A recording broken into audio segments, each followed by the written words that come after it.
Hello and welcome to this second session in the i2i Learning Conference 2021 with the title Building Confidence and Commitment, How to Support Private Companies to Become Disability Inclusive. Before we go into the substantive issues, let me remind you of some housekeeping issues. International sign is available and interpreters will be pinned to the screen. I hope you already see the first one signing right now. Also, live captioning in English is available and will appear at the bottom of your screen. If you don't need it, you can also switch it off. The session is being recorded like all other sessions in this conference, and the recording will be uploaded to the event page. And also please note that as an attendee, your mic and your camera are switched off. Obviously, you can share comments and please do so in the chat box. For questions to the panelists, please not use the chat box, but the Q&A box at the center, at the bottom of your screen. It should say Q&A there. Please only provide the questions through that box. There's a dedicated page for this session with the agenda, with the speaker bios, presentations, and also links to register for other sessions of this conference and other information. You'll see the link here on the screen, but it will be also posted in the chat box, so you can directly click on it from the chat box. And then just a last point for those joining with their mobile phones, you might have to swipe to see a particular speaker. As I already mentioned, the international sign interpreters will be pinned, so you should always see them throughout the session. Now, back to the topic of this session. Now, in the past, we always had to explain why companies should employ persons with disabilities. So I'm very happy that today, after many years of advocacy and working with the private sector, we now focus much more on the how. No? The why is not really the issue anymore. More and more companies realize it's good for them. And the question then is how to do it best. And especially in developing countries, you know that the rate of formal employment of people with disabilities is still rather low, and people with disabilities are still predominantly working in the informal sector, in low-skilled jobs, and companies have a key role to play in changing this and also changing the perception of what people with disabilities are capable of doing. You know, if we see that people with disabilities are employed by companies with a good reputation, that has a ripple-off effect and really change the whole discussion about the employment of people with disabilities, particularly in developing countries. I'm very happy that today we're going to have speakers from Kenya and Bangladesh. And just to mention, obviously, we all know COVID-19 has a severe impact on employment in general. At the same time, at least here at the ILO, we have seen that many companies stay committed to their disability inclusion journey that they started pre-pandemic. So those that have committed, they continue to do so. Apologies, I forgot to introduce myself. My name is Jürgen Menze. I'm a Disability Inclusion Officer at the International Labour Organization. And today with me, I have Jacqueline Mugo, the Executive Director of the Federation of Kenya Employers, which hosts the Kenya Business and Disability Network. We also have Murteza Khan, the CEO of the Bangladesh Business and Disability Network. We will hear also from Emma Simmons from CBM, UK. Also with us, Hamimur Rahman. He is from Envoy Textiles in Bangladesh. We also hear from Mashuk Chowdhury. He's from DBL Group in Bangladesh. And last but not least, Ellen Maonga from Technobrain Group in Kenya. So we'll start off this session with a short presentation from Jacqueline, who is a board member also of the governing body of the International Labour Organization, the organization I work for. And she's a member of the management board of the International Organization of Employers. She's also the Secretary General of the Employers Federation Business Africa and the first chairperson of the East African Employers Organization. Very excited to have you with us, Jacqueline. Would be great if you now use 5 minutes just to explain what FKE is doing in the area of disability, specifically with the Kenya Business and Disability Network. Thanks so much. Thank you very much for your kind introduction. Good morning, everyone. It is my pleasure to take part in this important meeting and to share with you what the Federation is doing. I have been asked to speak about how to build confidence and commitment on the part of private companies and how to support them. This is a topic that is very important to us, and the rationale has already been explained that we have moved really from the why to the how. Last year, on 19th November, the Federation of Kenya Employers launched the Kenya Business and Disability Network, the KBDN, as we call it. And this was during our employers' annual conference. It was virtual because of the current COVID-19 pandemic. Through this KBDN network, we have provided a platform for peer-to-peer support among companies on the best business practices and learnings, while getting guidance from associates on the how-to of inclusion, because this is a network that is based on mutual respect and understanding. We acknowledge as employers that many of us are willing and able to employ persons with disability, but they struggle to ensure that they have inclusive recruitment processes, and they may not also know how to provide reasonable adjustments to their employees with disabilities in the workplace. How to make workplaces accessible to persons with disability is a big issue.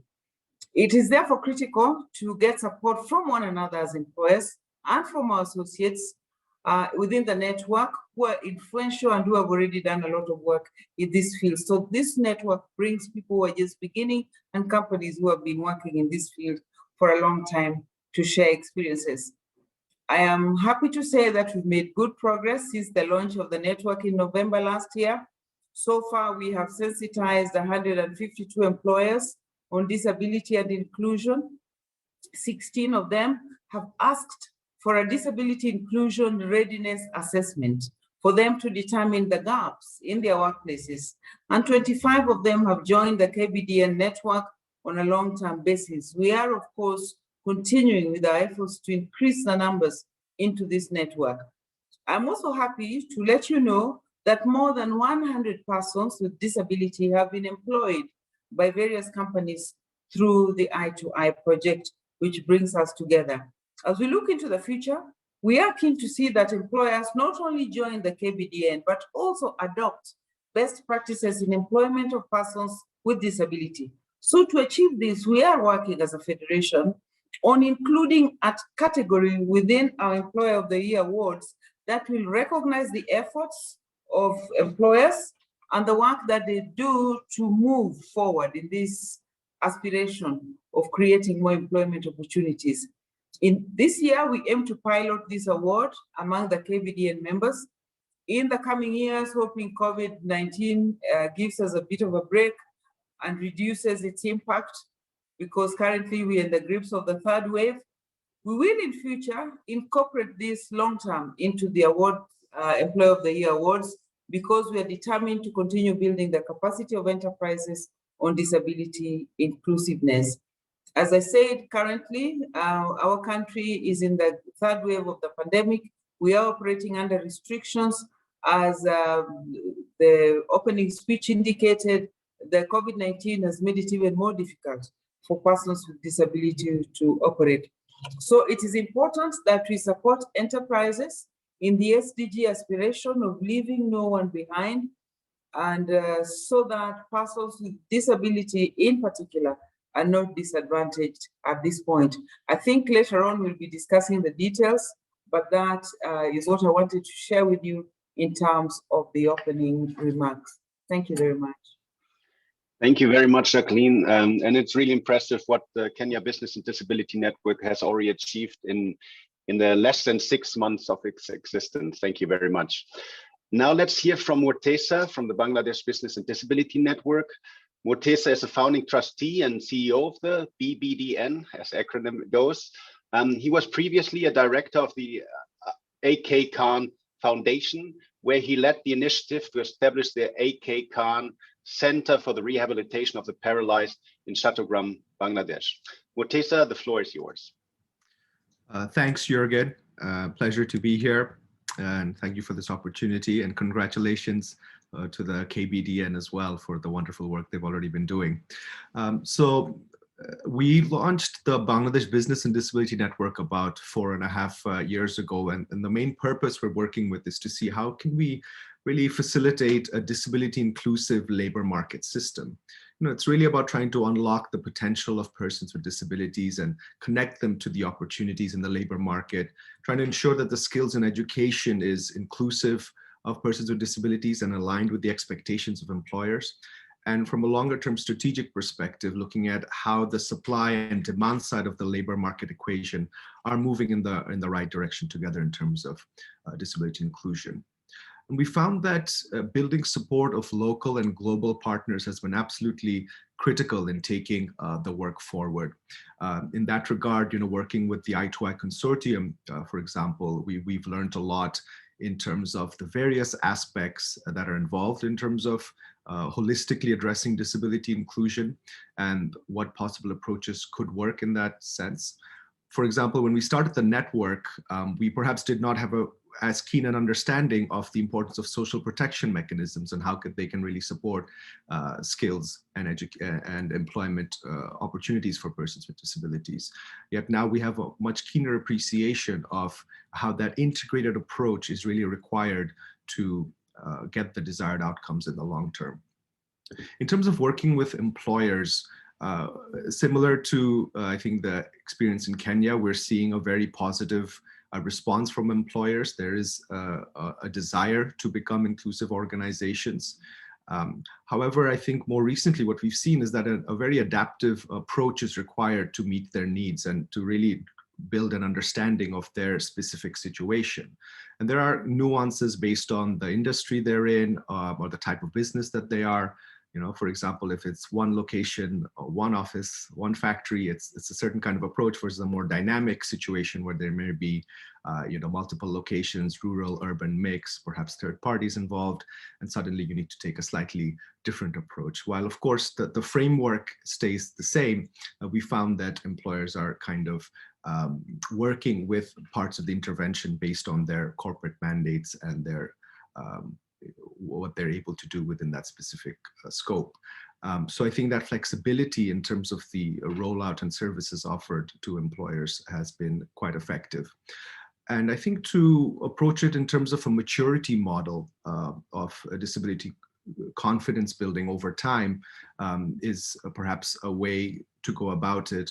In some cases, we're seeing that if we really try to look at different types of disabilities being addressed or different severities of disabilities being addressed, I think it will take a bit more time to really come up with very good models to address, the diversity that is there within the disability space for employers. However, I think it's important to take the first steps and get started. And we have greatly benefited from the support of members such as Leonard, Cheshire, CBM, who we'll also be hearing from, and the others who are working with us in i2i, the ILO, of course, provided really critical guidance and expertise to the employers to build up their capacity for disability inclusion, and similarly to build up the network's ability to run as an organization and connect the disability experts with the employers who are keen to move in this area. And from the supply side, what we're seeing is that connecting to mainstream initiatives can be a very good way to proceed, in the sense that there are a lot of skills building initiatives that are currently being rolled out in the country with the support of multilateral partners like the Asian Development Bank or the World Bank. And there's a keen interest in terms of ensuring disability inclusion in these programs as well. So to really try to sustain the initiatives, how we can start linking more closely with these broader initiatives, I think will be a key area to work on going forward. And finally, I would say, and this has obviously become even more apparent at the time of COVID-19, is the need to really harness ICT and technology. I mean, it's a very key part of the government of Bangladesh's 8th five-year plan, looking out into the next 5 years. And of course, in i2i program, we've also seen this keen focus on the ICT space, and we need to stay cognizant on that to ensure that the digital divide does not create even further, but rather harness the power of technology for persons with disabilities. Thank you. Well, thank you very much, Murteza. I think in the future we will have hopefully much more opportunities also to have a like peer-to-peer exchange between, you know, the Kenyan and the Bangladesh network, since the Bangladesh network has so many more years of experience. You mentioned all the social protection aspect, the different services the network can provide to companies. So I think there's a lot to learn from the Bangladesh network. We will now open it up to a short panel discussion, so to say, just with Jacqueline and Murteza. I'll ask them two questions, and Jacqueline will go first and Murteza second. And the first one I have for them, and I would encourage you to be rather quick in your reply, but still give us a little bit of insight. So we know that national business and disability networks really are a platform, a single framework, so to say, for companies to come together on disability issues, right? Like single framework. Having this single framework, what do you really think is the added value of such a single framework for business on disability issues? Jacqueline.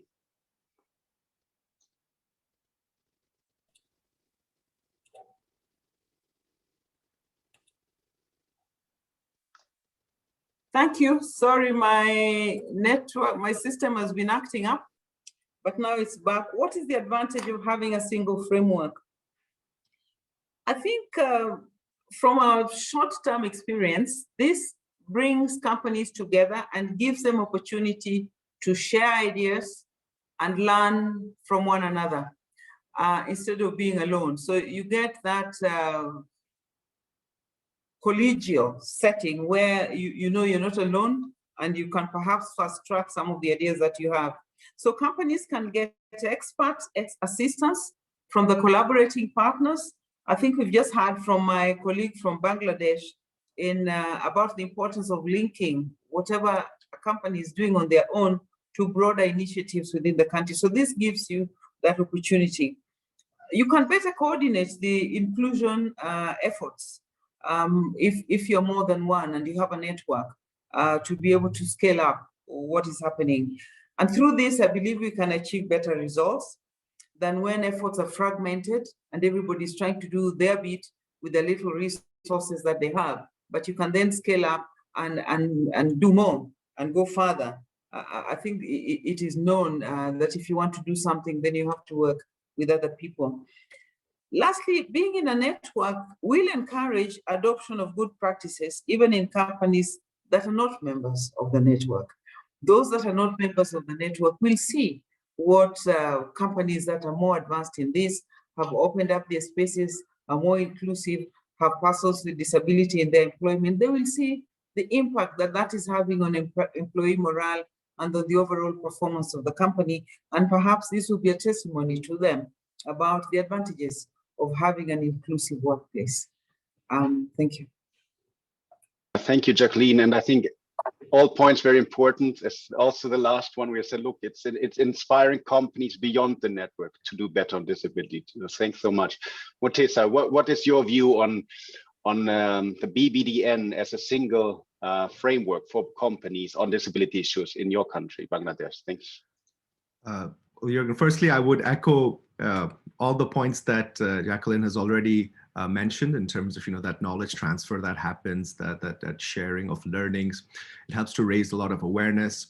And I think when employers get inspired or learn from each other, it really encourages them to see that it is possible, it is something that's very much doable, and it's happening in the country, and that encourages them to take action. And of course, connecting to you know, disability experts, DPOs can further take their initiatives forward. So I think the network can provide that kind of you know, connective tissue, if you will, amongst the stakeholders. And the other key thing I would perhaps say that from our experience is to raise the collective voice of employers also in the policy discourse. I think it's a very valuable space that is created for employers, DPOs, NGOs, development partners, and the government to effectively interface with each other on key issues related to disability inclusion, particularly in skills and employment. And I think this space is very valuable, and we're continuing to see that new issues are being taken up in that space. For example, recently we made some proposals to make amendments to the labor law, or lobbying with the education ministry on the need for inclusive employment. And when we speak with that collective voice, with the support of chambers of commerce, etc., I think it really helps to drive the point home. And the other key stakeholder amongst the companies will really also be the associations. We think that in terms of scaling up more broadly, because we are also linked to the Employers Federation in Bangladesh, but the chambers of commerce, the industry associations in different sectors can also play a key role in terms of getting the message across. So the more employers, the more associations you connect to, the wider the network effect can be. Thanks. Thank you very much, Morteza. This collaboration with government and other stakeholders as a single voice of business on disabilities is also a key point. Thanks for raising that. Now, the second question to both Jacqueline and Morteza. So we know that in about 30 countries worldwide, national business and disability networks exist, like the ones in Kenya, like the one in Bangladesh.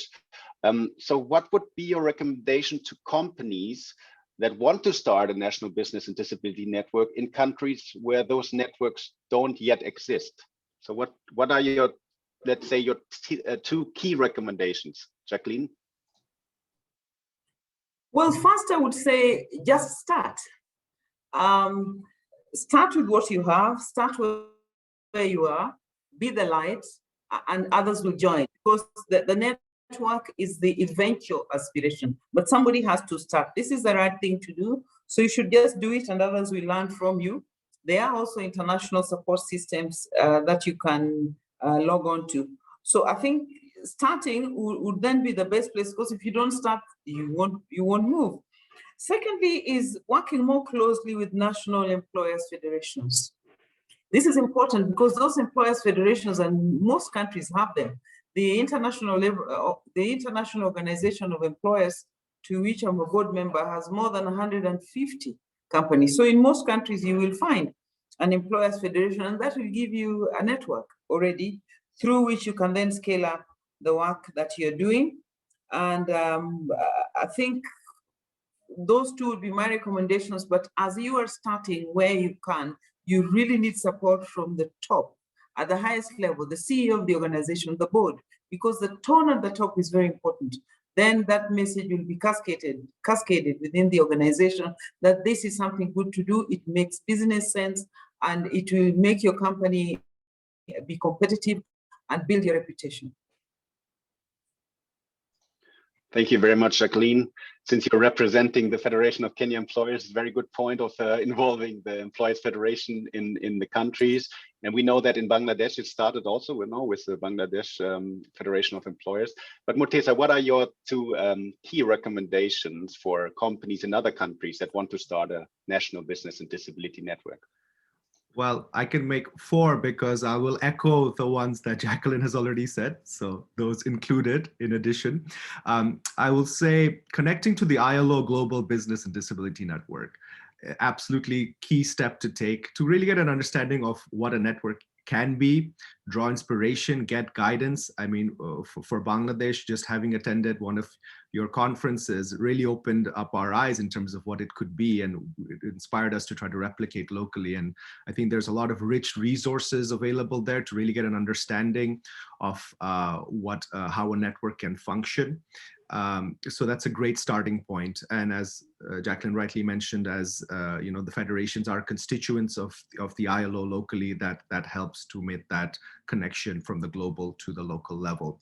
So that would be a great place to start. And in addition to that, connecting with the stakeholders, and again leveraging that convening power of the federation or the employer association locally to really understand from DPOs, the NGOs who've already worked in this area for a long time, and also employers who've had that experience working here, and seeing where is it the unique value that the network can then further add. And the structure and things of how it should be worked can be co-created with those key stakeholders and development partners. And the shape that the network takes reveals itself over time as you start taking those steps towards incremental improvements. Thank you very much, Mutesa. Since you mentioned the ILO Global Business and Disability Network, just to explain that, yes, both the Kenya Business and Disability Network and the Bangladesh Business and Disability Network, along with almost 30 other networks, are also part of our global network, which also includes about 30 global companies, right? So very excited to have heard your insights, both Jacqueline and Mutesa. Those attendees who have questions to either Jacqueline or Mutesa or both, please put them in the Q&A box. We'll have some time at the end of the session when Jacqueline and Mutesa could respond to those questions. We'll now move to the second part, so to say, of this session, and we'll kick it off with Emma Simmons.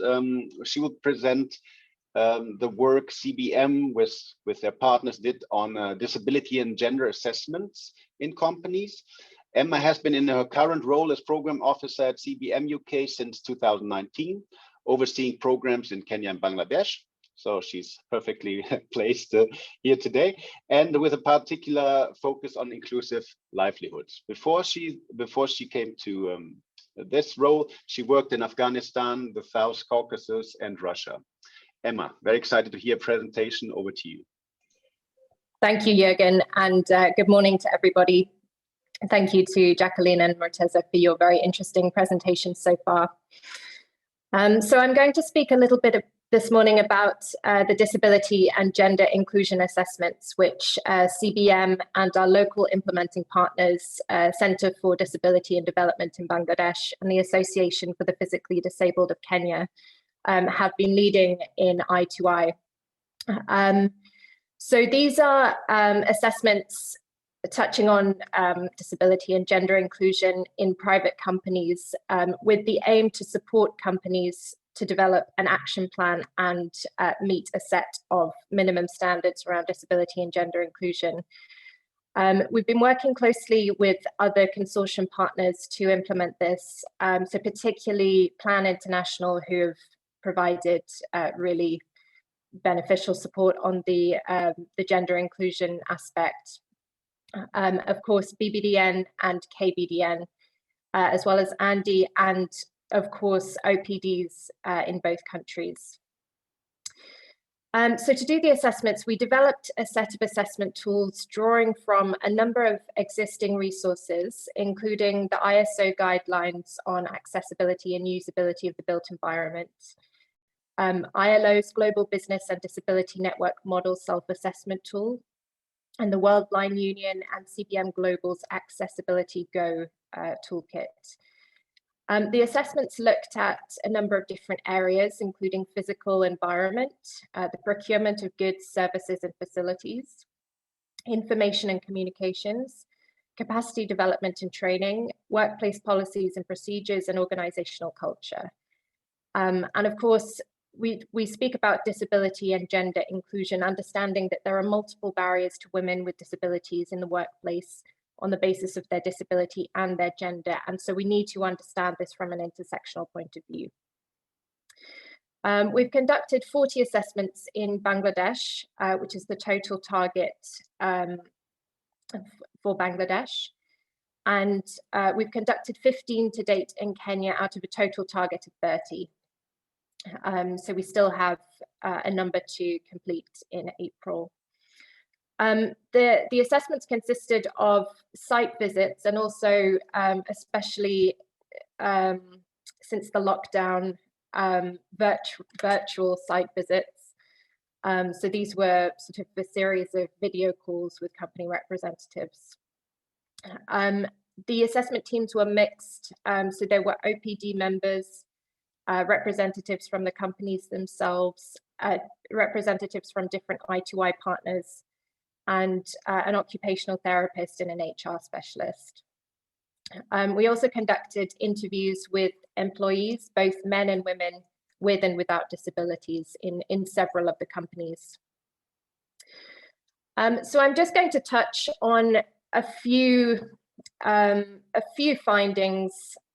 Of course, the findings differed from sector to sector, from company to company, but just wanted to touch on a few commonalities, which we saw across a good number of the companies in both countries, both in terms of gaps and in terms of good practices as well. So overall, we saw that there were very low numbers of people with disabilities employed in most companies, but there was a strong commitment from almost all of the companies that we spoke to increase that number. Many companies have set themselves targets of having 1% of their workforce up to 5%, I think in one case 10% of the workforce as people with disabilities. Some companies have shown particular interest in specific impairment groups as well. So one company that we spoke to in Kenya, for example, wants to be the employer of choice for deaf job seekers. The gender balance was in terms of the workforce and the employees was mixed, very much dependent on the sector. So in some sectors, there are very large numbers of women, in particular the ready-made garment sector in Bangladesh. The one commonality that we saw is that there is quite a low representation of women in senior management positions, and a low representation of people with disabilities in senior management. In terms of the physical environments, we found that in almost all cases there were washrooms available for male and female workers, but very often there were no accessible washrooms at all, particularly for wheelchair users. So this is obviously a key gap and a recommendation to address this.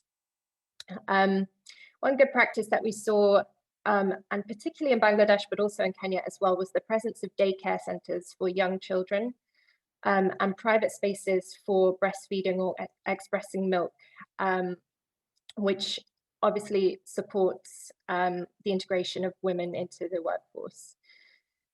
Another gap that we saw was accessible emergency procedures, emergency evacuation procedures. So in one case, the emergency exit was down a spiral staircase.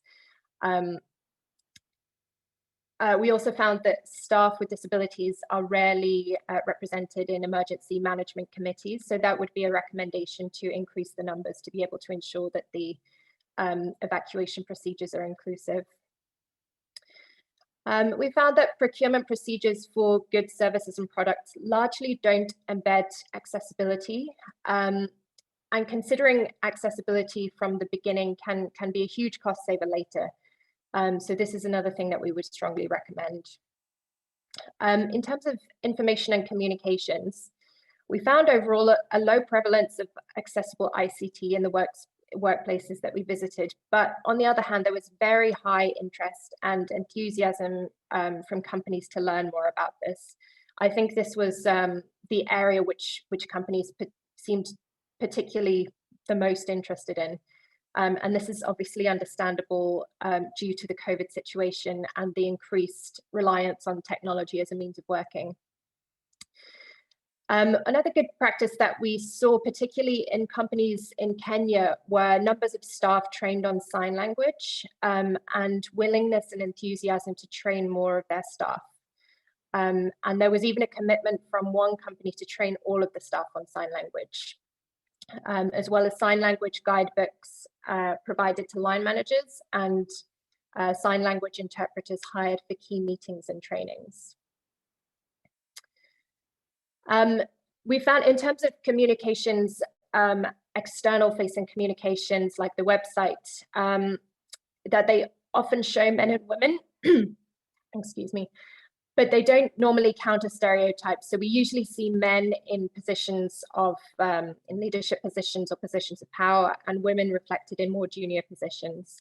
And rarely do we see people with disabilities in external facing communication. So this would be another recommendation to consider how the company is representing its workforce externally.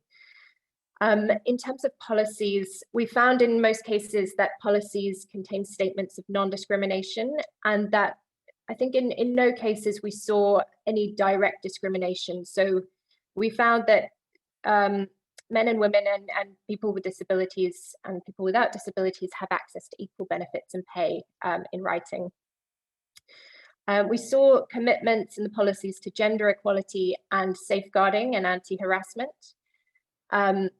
But we didn't see very much mentioned at all on disability inclusion. So very few companies had a disability inclusion policy or a policy statement. We also found that there was a lack of formal policies and guidelines on reasonable accommodation and budget. But in practice, through speaking to employees with disabilities, we did see that adjustments have been provided. So reasonable accommodation has been provided on an ad hoc basis, even if it's not in the policy. We found that most staff are trained on code of conduct, organizational values, safeguarding, gender equality, including refreshers. So this was obviously very positive. We noted that jobs tend to be advertised as being open for all, but don't specifically state that women and people with disabilities are encouraged to apply. So this is another area that companies can do to increase the numbers of people with disabilities being recruited. And we found that overall complaints and feedback mechanisms exist in almost all of the companies that we visited. But that more thought does need to be given to ensuring that these are fully accessible. And in particular, that there have been some comments from OPDs, especially in Kenya, around the accessibility of complaints and feedback mechanisms for deaf candidates and deaf employees. So I just want to very quickly finish off by touching on what we're going to do next. So what's next after these assessments and identifying what's in place and what's not in place. So each company, we're working with each company to develop a tailored action plan and provide support to meet a set of minimum standards. And I think, as Roteza mentioned, you know, this is, you can't become fully inclusive and fully accessible overnight. This is a process of maturity and starting with what you can do and then building on that. So the areas which we're looking to support companies to meet in the first instance, and while they onboard candidates from the i2i program, are to ensure that men and women with disabilities can reach, enter, exit, and move around the workplace safely, work safely from their workstations, access toilets, water, and rest areas, exit in an emergency, access essential information about their jobs and participate in meetings, report discrimination and concerns, have access to training and capacity development, and to support companies to have policies preventing harassment, bullying, and abuse, have a clear policy on reasonable accommodation with an associated budget, and advertise positions and conduct interviews in an accessible manner. And there's a number of different interventions which i2i will be conducting, from training to resource packages to mentoring and follow-up visits to support companies to implement those action plans. That's all from me. Yeah, thank you very much, Emma. Very, very interesting work you're doing, and also looking forward to the next steps that you mentioned. Now, after we heard from the business and disability networks, also from Emma at CBM UK, we want to give the floor to company representatives, both in Bangladesh and Kenya. And So let me hand the floor over to Mashouk Chaudhry. Hope I don't mispronounce his last name too much. In his 8 years at DBL Group, Mashouk has gained diverse experience in sustainability and inclusive business. He works on projects centered on people, community, and the environment, focusing on multiple sustainable development goals. In 2019, Mashouk was recognized as an SDG, so Sustainable Development Goal pioneer, by the UN Global Compact for the empowerment of working women. Mashouk, now very excited to hear in about 5 minutes from you what your company is doing on the inclusion of people with disabilities. The floor is yours. Thank you. Thank you very much, Jürgen. So basically, we had multiple programs with multiple organizations. So we're just going to highlight some of the programs. For example, and apart from the i2i program, we've worked with GIZ with the EIPS, that's Employee Injury Protection Scheme, and the Return to Work programs. So just a brief about it. So EIPS was implemented by CDD and the Center for Disability in Development. So what they did was initially they did a baseline assessment, and then they arranged for training for the factory management disabled workers. So one of the key points that we'll be seeing through all the programs is that the training of the management, the sensitization of the management, because one of the relatively speaking the challenges that can come in is that how the management will be taking it. So when the sensitization is done, so that becomes much more easier. The return to work policy, the RTW program, had a few steps within it. So it's what we did was we set up RTW committees in 5 of our factories, and with more expansions upcoming. And RTW coordinators have been set up in these different factories as well. And there was also a policy amendment to include an RTW clause. What this means is that a return to work clause. So if, for example, if one employee gets disabled or temporarily disabled, so once he or she recovers, so he or she can come back to the organization and with the same positions and everything. Now, these are some of the things that we were already having in practice, but once we include that, I mean, it was more in a rather subtle manner, but once we included the RTW clause within the policy, that becomes more, the emphasis is greater over there. Because subtlety can mean in a lot of ways. It's not, basically subtle means that it's not clear. But once the RTW clause has been included within the policies, with the commitment of the top management, this becomes much more easier. So following international and legal context of the RTW policies, so this is how it has been set up. So the basic process of the return to work policy, it's referral, then we do an assessment, then designing the RTW plan, how are we going to implement the different programs, and of course, after designing the implementation of the programs were there. And the most important part is monitoring coordination. We can have a lot of plans and everything, but once we have the proper monitoring system, how much, whether it be the recruitment of disabled workforce, whether it be conducting, so to say, disability inclusive audits or inclusivity audits. So these are the ones which are going to help out. And just a brief about the i2i program. So CDD and BBDN, we follow heard from BBDN. They conducted an accessibility and gender inclusive assessment.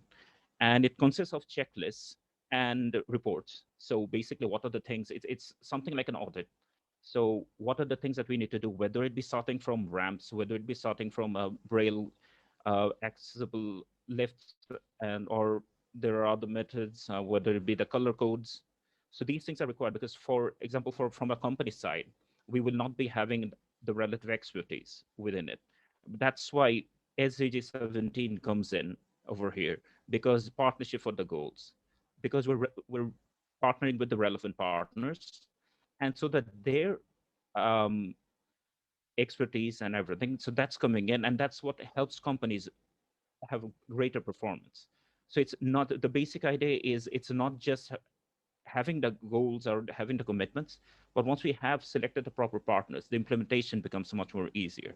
And there was an interesting thing that we learned from ILO, that from the i2i project specifically. So ILO estimates that the non-inclusion of disabled people, it accounts to 3% to up to 7% of a country's GDP. So that's a significant workforce that is being present. Furthermore, within the i2i program, we had sensitization meetings and trainings for the management. So once again, the repeating part, the focus on the management issues come in, because the sensitization of the management, this is one key issue that would be there, and that would really motivate others to go in. And this we have seen the transformation as well, because the management within ourselves have become much more positive within it. There's one thing about having disabled people, more like a sympathy basis or an empathy basis, but further it can be taken in as well, because they can become business cases. And that's what we've seen from the previous from the programs, that when business cases of disabled people are being generated, so these further help the management, whether it be management within the middle management, top management, however it be. So further motivation comes in. And the reason for the inclusivity audits, so to say, is that we basically find out the particular points, how we can make our companies much more accessible for the disabled workforce. And what we plan to do is create sensitization programs within the community as well. So we have community knowledge exchange programs on various topics that we've learned. So with the World Disability Day, International Day for Disabled People coming up, but even that's in December, but much more before, we want to move to the community and create a sensitization within the community people, because that is one of the other factors as well. We can have a lot of facilities within the companies, but if the community is not being livable, or if the community is not supportive to such people, that becomes much more challenging. And that's how we're going to have more migration and everything. And just a bit of it, in 2019, we were recognized as one of the BBDN's Champions of Disabled Inclusive Employment Award. So that and more created actually our motivation for having 1% of disabled workforce within DBL Group. So in 2017, we set up the goal for 2020. We currently have about 0.67%.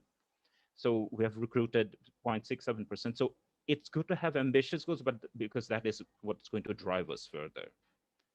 So with this, I would like to end here. So thank you very much. Thank you very much. Thank you very much, Mashuk.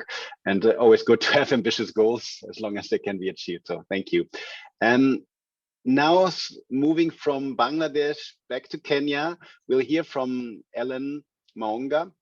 Ellen is a seasoned HR practitioner with 10 years of experience. He's a member of the Institute of Human Resource Management. At his company, Technobrain, Ellen is responsible for driving the HR strategy. He has a great passion for harnessing high-performing teams, driving business strategies, and for ethical practice. Ellen, the floor is yours. Thank you. Thank you very much, and good morning, good evening to everybody on this call. My name is Alan from Technobrain in Kenya. And Technobrain, we are an IT integrated company that we have been in business for over 23 years now. Technobrain is a member of the Global Impact Sourcing Society, and in terms of our recruitment strategy, 70% of our workforce who work within the outsourcing business, we actually get them from marginalized and areas that we call more of a disadvantage. We have been doing this strategically to be able to increase our numbers and be able to live the bigger objective of improving lives within the country. When we come home in terms of disability and gender inclusion, is something that I'm quite happy that within the country itself, we have seen a lot of building a lot of awareness and concern, which has really done great in terms of having people with disability within the workforce. So within Technobrain, what we do, because we have realized there's a very big gap in terms of having professionals who are well-grounded in terms of ICT to be able to come and work in very recent technologies and in the IT space.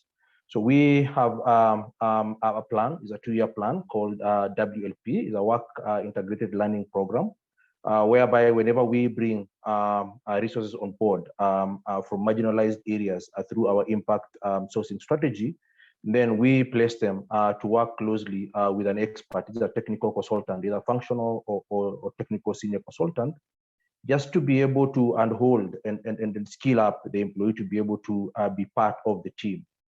That has not been quite easy, a bit of fair challenges here and there.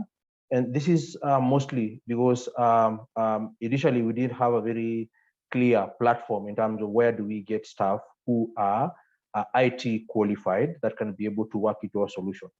But I'm saying thank you to all partners who have come up and teamed up and be able to come up with the recruitment portal through Fuzu portal that we are able to source our staff and bring them on board. The i2i project has done great, but I would really urge more for us to be able to do more of multidisciplinary dialogue, bring in people and persons with disability, professionals on board, and also direct them in terms of where do we have these opportunities. Because right now, the way the project is, it's more towards encouraging employers to go out there and be able to do headhunting for persons with disability. But it needs to be a mix. It needs to be a 50-50 win strategy, whereby also the people with persons with disability also reaching out to employers and also creating awareness that yes, we are here and we can be able to do the same kind of job that everybody is doing. From a Technobrain perspective, we have done workplace assessment through i2i project. Currently, we are looking more in terms of expanding and doing more of investment into our current infrastructure that we have. This just include having a bit of enlarging our sanitary areas, and also working on the lifts, just having them be more user-friendly. But so far, we are greatly and we really are happy for the i2i project. Thank you very much, Ellen.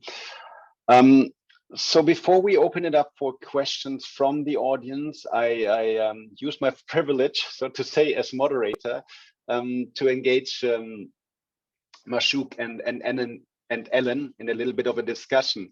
I would have one question, which is really two, but anyways, for each of them.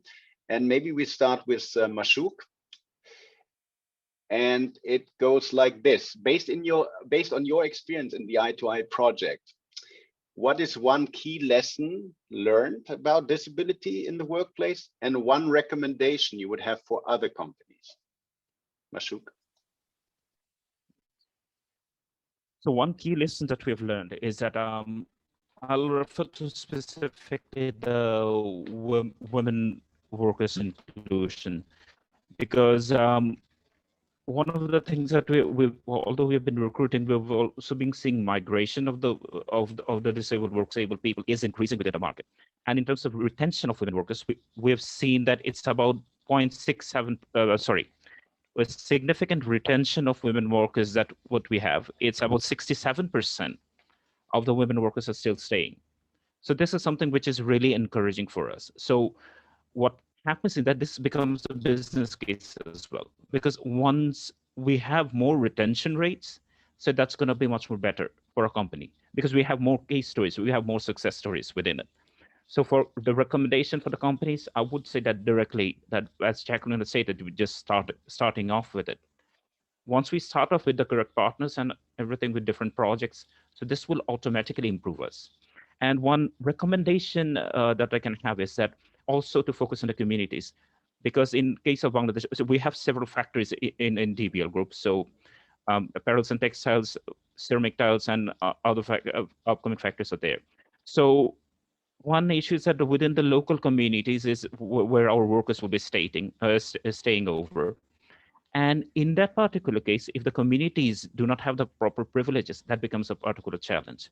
So once we say that with after improving our factories, the next step would be to have a focus on the communities as well, so that it's in overall, it becomes a rather holistic approach for disabled people to stay within the companies, to live within the communities.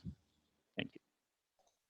Thank you very much, Mashouk. Interesting point there about involving the communities, having a more holistic approach to disability inclusion, really. So thank you for that.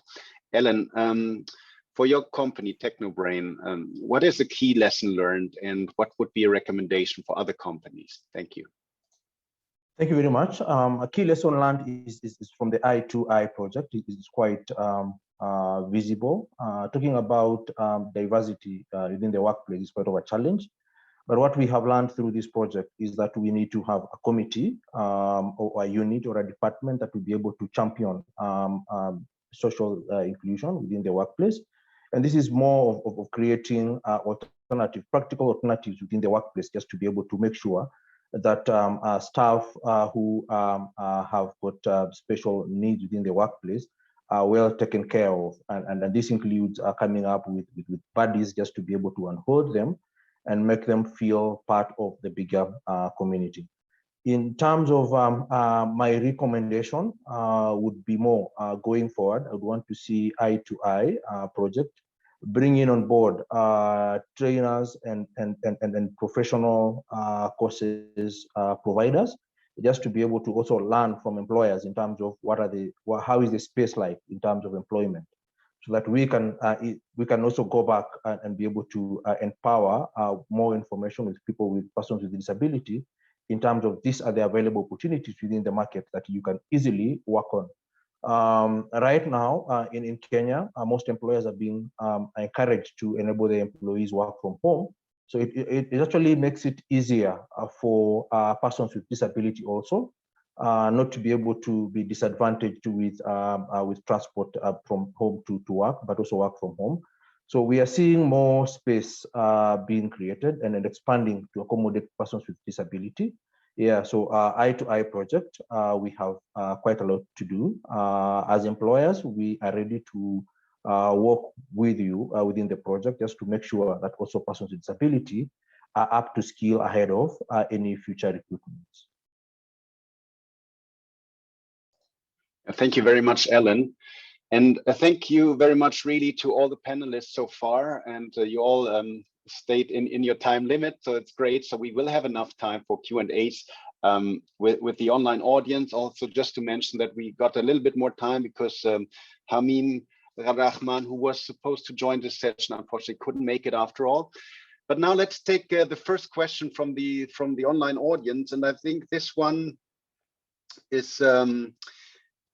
was posed by Wycliffe Osango. He asks, what support is needed by employers in Kenya in creating an enabling environment for persons with disabilities to work without barriers?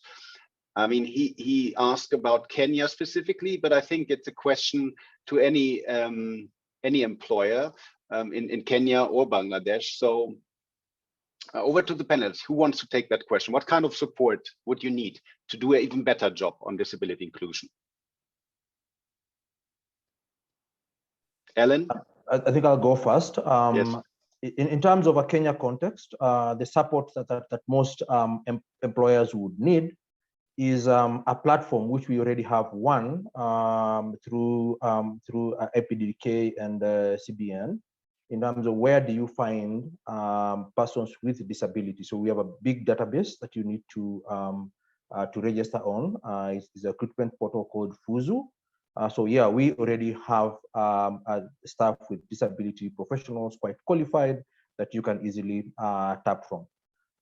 Second support that would employers, of course, would need would be the numerous training that have been rolled out by CBN in terms of how do you handle, how do you treat, how do you handle staff with persons with disability in the workplace.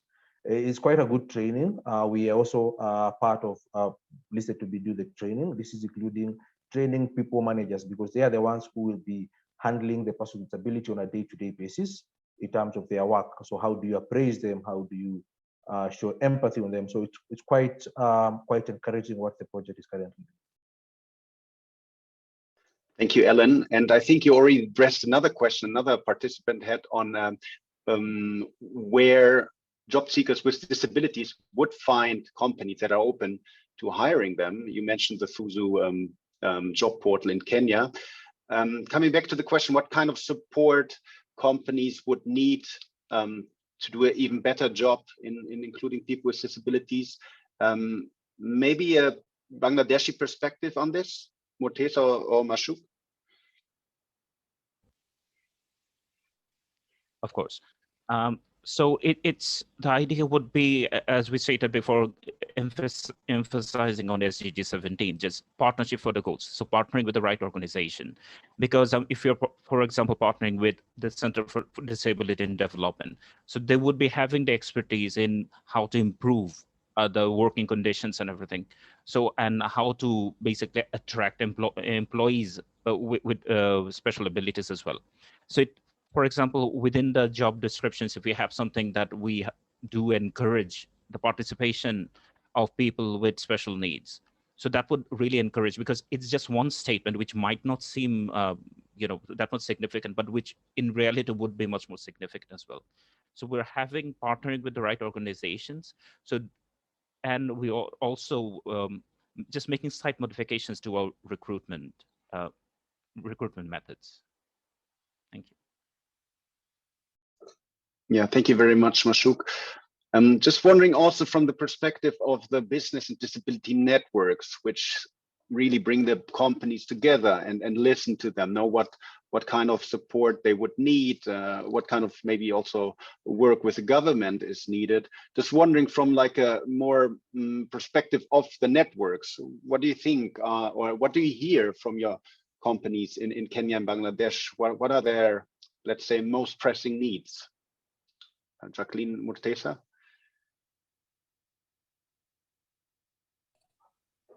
Okay, let me have a go first. Well, as I said, our network is fairly new. We're barely 6 months old, so there is low awareness of it. So FAST is just increasing that level of awareness about the network and the fact that employers have access to the FUZU portal, where they can register and find information on the skills that are available, and they can then match to their business needs. Secondly is the workplaces. The whole issue of access and movement and the state of our enterprises, a lot of them were built at a time when the level of awareness was low on the need to make them accessible. So there's a whole lot of investment that is needed to enhance and make it possible for persons with disability to move around. Public transport is not really user-friendly. The buildings are difficult to access. So we have all that then would make an enterprise hesitate, because you then have to invest in that. So it's really how to scale up and how to match the demands in the labor market with the skills that are available. Right now, as Were said, the COVID pandemic is making it possible for persons with disability to perhaps work easier, work from home where they can. But of course, there's certain jobs that cannot be done from home. So efforts to make it possible for enterprises to resume work, and these are conversations we're having with government. But I think awareness raising levels, there's need for work in that, need to match the skills that the persons with disability have with the demands of the labor market, so that they fit into the right jobs, and looking at the infrastructure. Thank you. Yeah, thank you, Jacqueline. And I think we all hope that companies can resume business as usual, with the pandemic coming to an end soon, hopefully. Murteza. Yeah, you're good. So I think in addition to what's already been shared, we, in Bangladesh, for example, there is a rights of persons with disabilities and the Protection Act that has been, put in place. There are a lot of policies that require, further implementation, which would, I think, create that enabling environment. I think, which is what Jacqueline was kind of alluding to. Are those other barriers that are there being sufficiently addressed? Because only then our employers feel that they can really include persons with disabilities in a meaningful way and in a sustainable way from a longer term perspective. So there's a lot of these enablers that surround the good initiatives of employers that need to be addressed to create that positive ecosystem and situation where it can be done in a sustainable way. So how do we get those policies into action and ensure that those incentives are there? For example, in Bangladesh, the finance ministry 2 years ago declared a possible tax incentive for employers, which is yet to be formally introduced through a mechanism. So things of that nature we feel may end up motivating certain groups of employers to act further. There are certain things that are supposed to be happening in light of some of the laws and policies that have been there, whether that's skills building or addressing some of the other barriers. And once we see these issues kind of being resolved, I think we'll hopefully be able to see a much better movement in terms of inclusive employment in the longer term. Thanks. Thank you very much. On this question on what employers would need in terms of additional support, thank you very much. Let's now go to a question posed by, sorry, let me just see, Heather Saran. She asks, is it problematic that some employers want to focus on people with specific disabilities, for example, deaf people, or can there be positives drawn from this? So the question is really, sometimes we see that companies focus on one group of person with a specific disability and start with that, for example, and others say, look, we don't not concerned what kind of disability a person has. We will try it with any kind of disability. So what are your experiences there? What would be your view? Is it good to start with let's say with person with a particular type of disability, or is that rather problematic? And maybe link to it, if you have any experience, the companies represent or the networks in terms of including people with intellectual disabilities, that would be also very interesting to hear, because we see that oftentimes they are not the first ones being hired, even within the group of people with disabilities.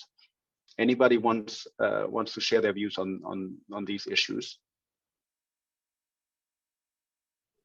Emma. Maybe I can begin with that, Jürgen. Thank you. It's a very good question, and certainly we would encourage and promote an inclusive approach. So, we wouldn't. I certainly wouldn't recommend companies to only focus on one type of impairment. It's important to focus on disability inclusion as a whole. That being said, I think where there are groups of people with disabilities who are highly marginalized, so we've mentioned people with intellectual impairments, but also research shows that deaf people in particular in Kenya and Bangladesh are highly marginalized in the employment sector. So I think there can be benefits to focusing on interventions to specifically reach those people who are the most excluded. And in particular, with some of the companies that we've seen who are targeting deaf employees in particular, there can be positives as well to attracting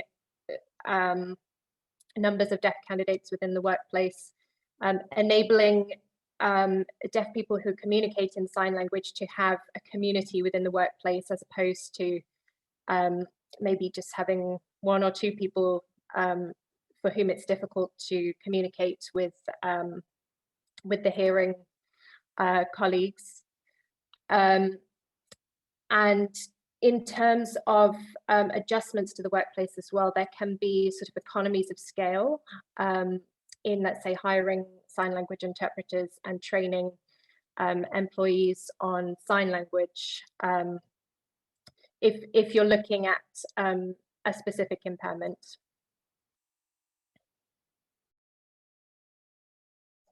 Yeah, thank you very much, Emma. Anybody else wanting to share their view on focusing on people with different, with a specific type of disability versus a pan disability approach, and also the question about intellectual disabilities?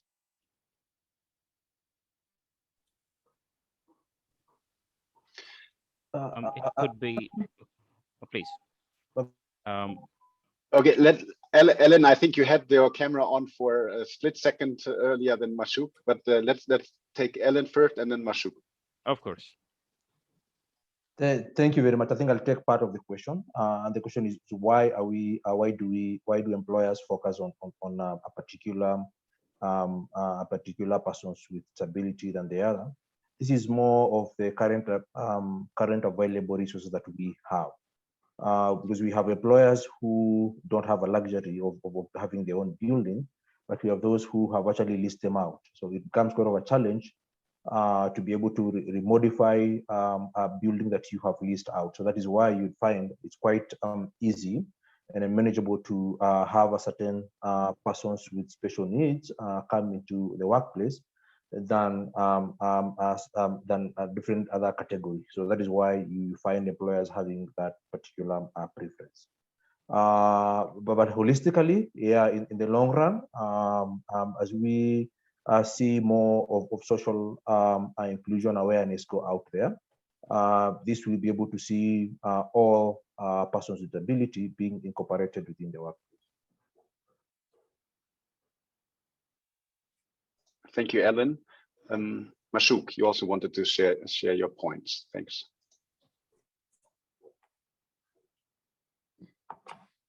Mashouk, please unmute your mic. Thank you. My apologies. So there was one issue regarding, people who have hearing disabilities. I mean, they would be having less opportunities. It also depends on the companies as well.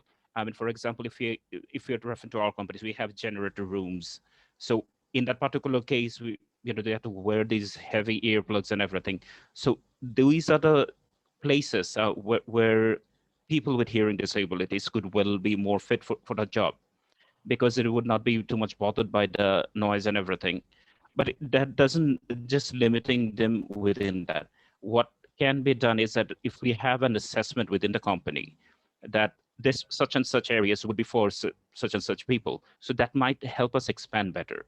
So it could well be that within an office work as well, where we are taught, where somebody is just simple as typing in certain things. So people with hearing disability, that he or she would be less distracted by the other noises, and they can focus more on work. So this itself can be an assessment within a company that identifying different areas where certain group of people will be more comfortable with. So just wanted to share that. Thank you very much, Mashouk. Unless Morteza, you also wanted to share your points? Yeah, I think just a word on that. I think there is a fine line in terms of, the being cognizant of also not pigeonholing persons to certain, types of work, depending on their kind of disability. So I think just care should be taken on that particular aspect of identifying suitable places of work. And the question of intellectual disabilities, it's something that has been a bit of a challenge, certainly in the Bangladesh context. And in fact, we've seen the government also take a step to separate out initiatives towards people with neurodevelopmental disabilities from the, so even like the ministerial focus on it has now shifted, and then they've, of course, kind of carved out a different path to bring even more focus on interventions that will help further integration of and inclusion rather of persons with neurodevelopmental disabilities. So I would say there's still a long way to go. A lot of capacity is still being built on that front in terms of getting candidates ready and sensitizing employers to be able to absorb candidates with neurodevelopmental disabilities. And I think it's an area where, a lot of further progress is needed to sufficiently address. Thanks.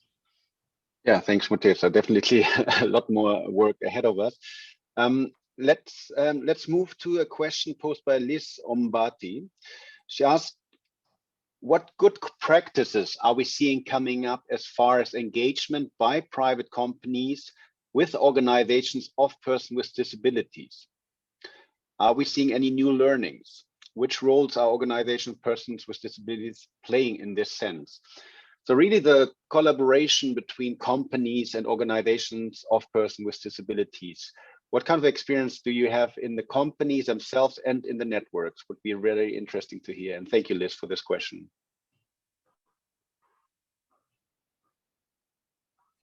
Ellen, maybe? Sorry to put you on the spot, but yes, thanks. Good, thank you very much. So in terms of what are the specific roles, it is dependent on available skills within the market.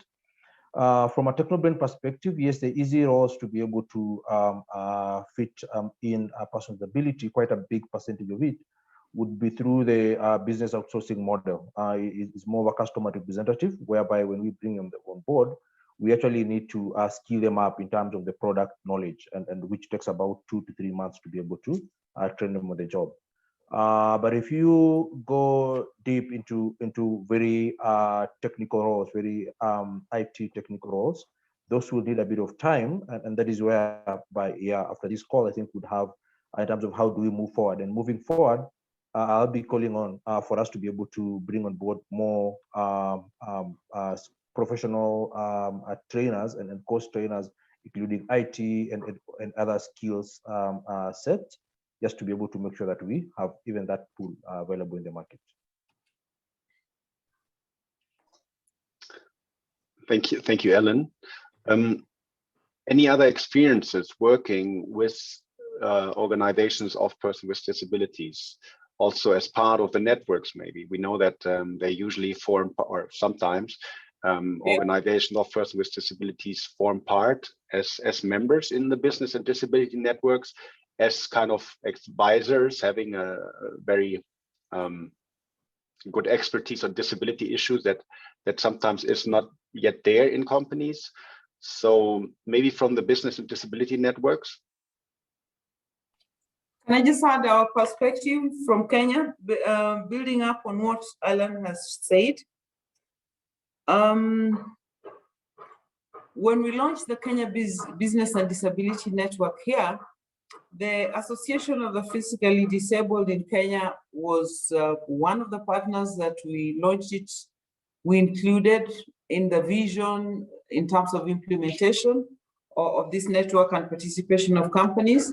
And when we recently launched the portal, the one that Alan was talking about, the Fuzu portal, they were there in the launch. So they were actually the ones driving their launch, but we were there as FKE, and also we had both employers and persons with disabilities in the room discussing how they would utilize this portal, how the skills and the people who have those skills would be put in the system and be able to access work. We've also linked them up with the National Employment Authority.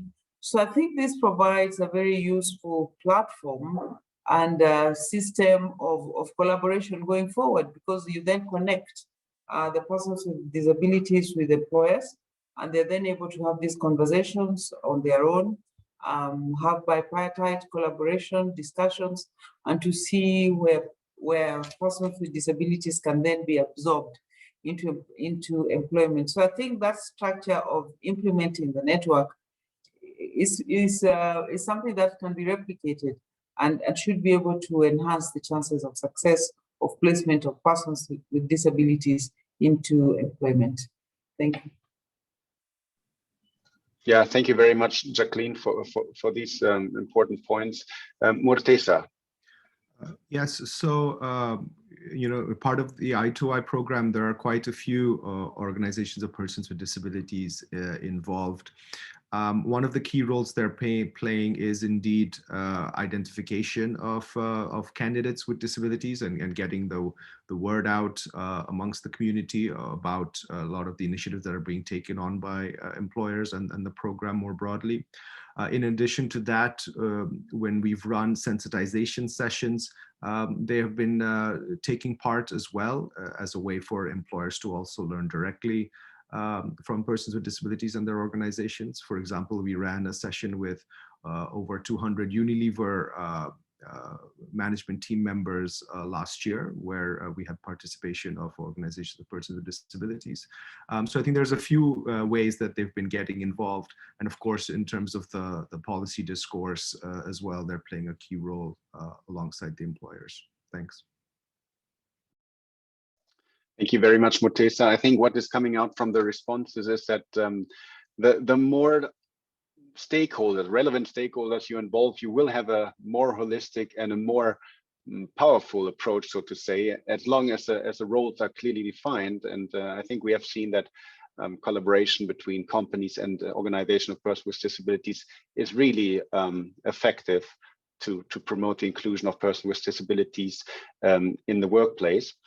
Let's now address another question we got from an anonymous attendee.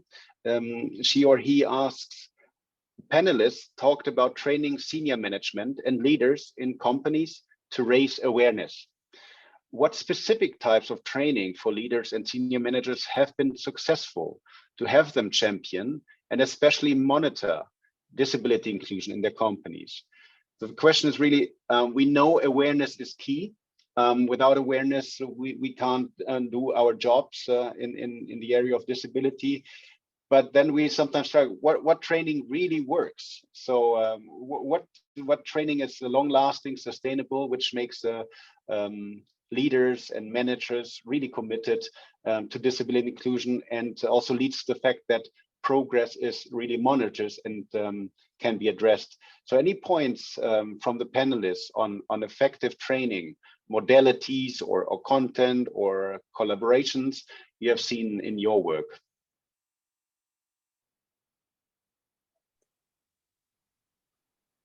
Emma? Yeah, so again, a good question. I think, I mean, there's a number of different trainings which can be provided, and I wouldn't say particularly that there's one definitive type of training that is a magic bullet and works for all. I would also say that it's not just about a one-time training, it's about a long-term commitment, follow-up, mentoring, different forms of support, whether it's training or whether it's meetings or visits, or particularly the type of peer-to-peer interaction that the KBDN and BBDN platforms can provide, where companies can actually learn from each other. I think those are some of the most valuable types of capacity building for companies that are available. Thank you very much, Emma. Any other panelists who would have to say something about training of leaders and managers in their companies?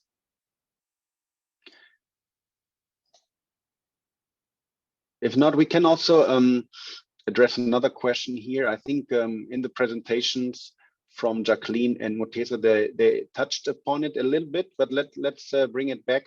How do you see the business and disability networks can bring together their membership to influence labor market policies or related policies to support disability inclusive employment? Jacqueline, Mutesa, what's your view on using the network and its membership to positively influence related or relevant policies in the area of disability inclusion? Mutesa. Right, Jürgen. No, so I think this is a very important part to take up, and I will link it actually a bit to what Mr. Marshuk also shared. As you may recall, he was speaking about the return to work policy that they adopted within their group.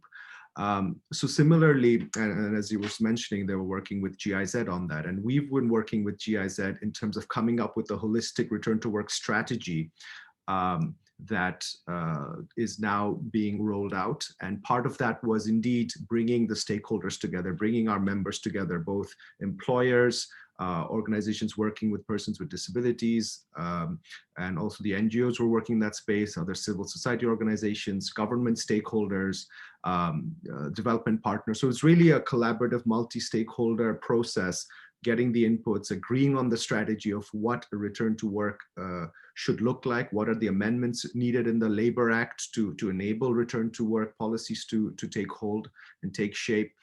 So from our experience so far, I think we can really play a key role in terms of getting those kinds of initiatives in front of policymakers and try to build consensus around them.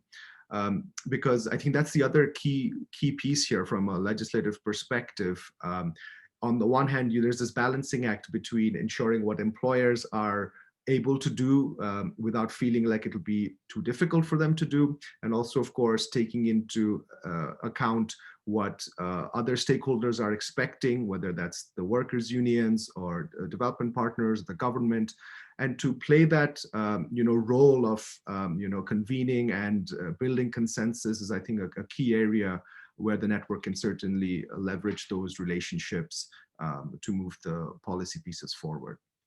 Thanks. Thank you very much, Morteza.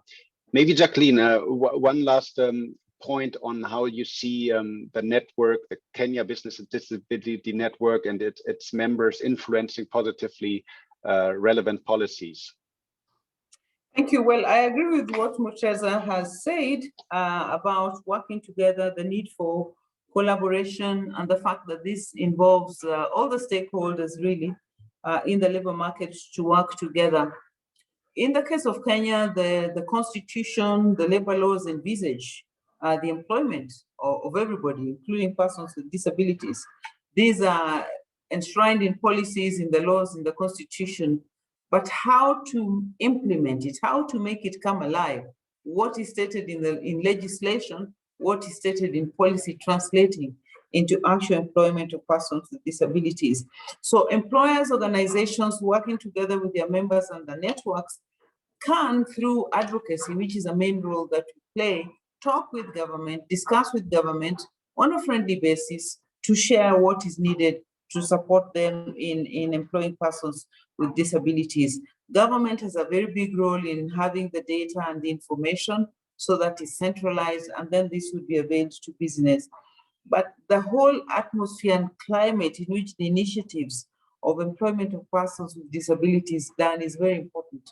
So that it's not being imposed on business, but business is seeing the value add, the business case for it, and seeing that these are people with skills just as good as persons who don't have disabilities to employ them. So creating this shared vision between the policymakers and the world of work, the employments, the employers and the business world is very important, and also the association of persons with disabilities, so that together, and I think that's a culture, together we can work towards the achievement of the goal that we want. And making it possible for people to move around, that requires government to invest a lot in what we're calling the infrastructure, to make it possible for people to move around, to access treatment. If there are persons who have some mental or intellectual challenges, then the system needs to be able to be in place for them to access medical care and the support that is needed. So that policy engagement is very important, and it's a role that the network can play, showcasing what industry is doing, so that the government then comes in to support it. Thank you. Yeah, thank you very much, Jacqueline. And I think these are very good final words, really. You mentioned a shared vision and this together, no? Right? We need to work on this together. And I think all of us here in the call have this shared vision. We definitely will continue. And I want to express my gratitude, obviously, to the speakers, Jacqueline, Morteza, Emma, Mashouk, Ellen, but also to the sign language interpreters, Oliver and Romy, for their help in making this more accessible. I think from my perspective, it was a very insightful discussion we had. I hope the attendees share this impression of mine. I think one key takeaway is really to see that, we really just need to start. I think, Jacqueline, you also said it at the beginning. We need to start. Those who haven't started the disability inclusion journey, just start. We will make mistakes, but we're all there to support each other, sometimes in the form of business and disability networks. But you need to start, and it's possible in all contexts. We see now really good examples coming from Bangladesh and Kenya and from around the world. So thanks so much for joining this session. As I mentioned earlier, this session was recorded. For those of your colleagues and professional contacts who haven't had a chance to watch this live. Please share the link once available. And of course, I encourage you to also join the next sessions of the i2i Learning Conference. You see them here on the screen. Actually today, a journey through digital employment platforms. Then tomorrow, meaningful engagement of organization of persons with disabilities in international cooperation. And then also tomorrow, then a session on creating inclusive social protection systems and encouraging with that the employment of persons with disabilities. So thanks so much for joining today, and we'll be in touch. Take care and have a good day. Bye.